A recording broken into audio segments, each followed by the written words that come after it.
Hello everyone, this is group 5. Hello everyone, this is the new simulation game I found and I just played it for several days and I love it so far. Well, the biggest reason I like it this much is that about its art design, and it follows the traditional Chinese art style with the harmonious but colorful color combined to each other, and also we have some very lovely village themes which attract me very much since I lived in the urban area for pretty much my whole life. And also I think this game is inspired by the a very famous poet in Chinese history, Tao Yuanming, and it's his the peach blossom spring, and it is about a bunch of people live outside of the world, like a real world, and they live in a peach blossom spring, a very beautiful wonderland, and they live peacefully without any burden or pressure. And also there's some lovely interaction in this game. I love it so much. It is very cute, and I also love the background music of it. I think this also is one of the selling point of this game, to give people peaceful mental experience. Yeah, I think that's it. Thank you. The second game is the Stanley Parable. It is a first-person exploration game. You will play as Stanley, and your job is simple. Watch a screen, follow its instructions, press the buttons. One day, the instructions stop. Stanley stands up. The office is empty, and he follows the building cues and the narrator until he reaches the open doors. This fork is the engine of the game.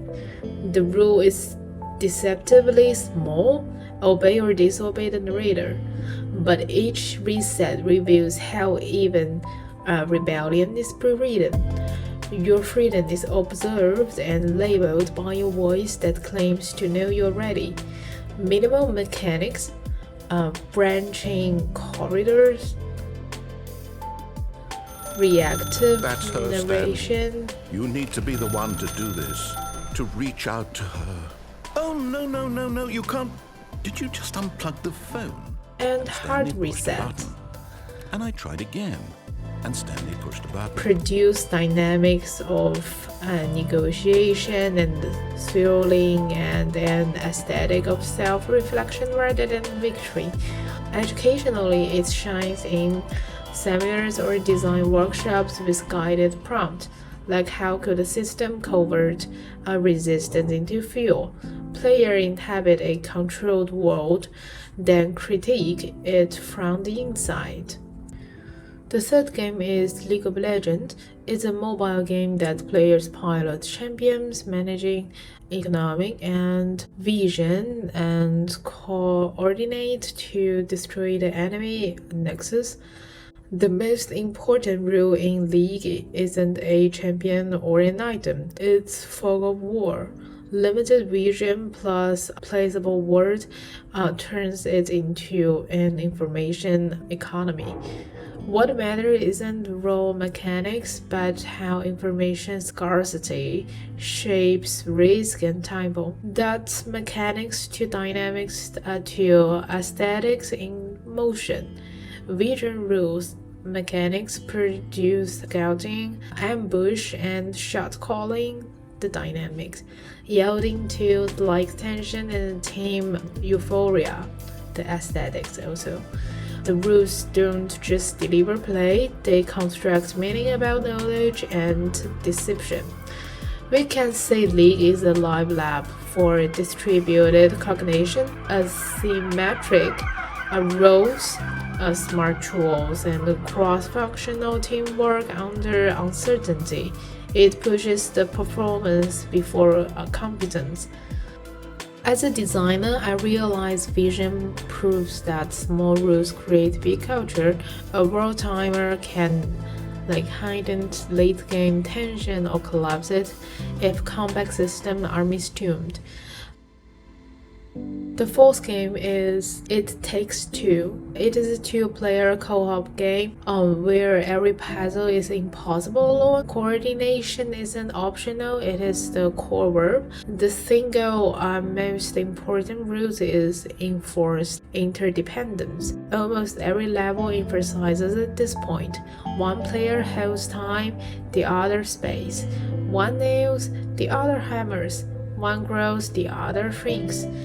That small mechanical constraint manufactures the real drama, negotiation, timing, and trust.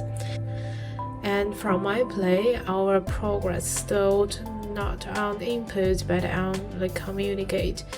When we shifted from let's go to 3, 2, 1 jump, failure rates collapsed. The game functioned like a mirror. It didn't just test dexterity, it surfaced our communication habit, including blame and recovery, and by bending success to the quality of our coordination. Well, I believe this game powerfully develops perspective talking, error framing, and replanning, turning this ability into transferable skills that help player collaborate more effectively on teams.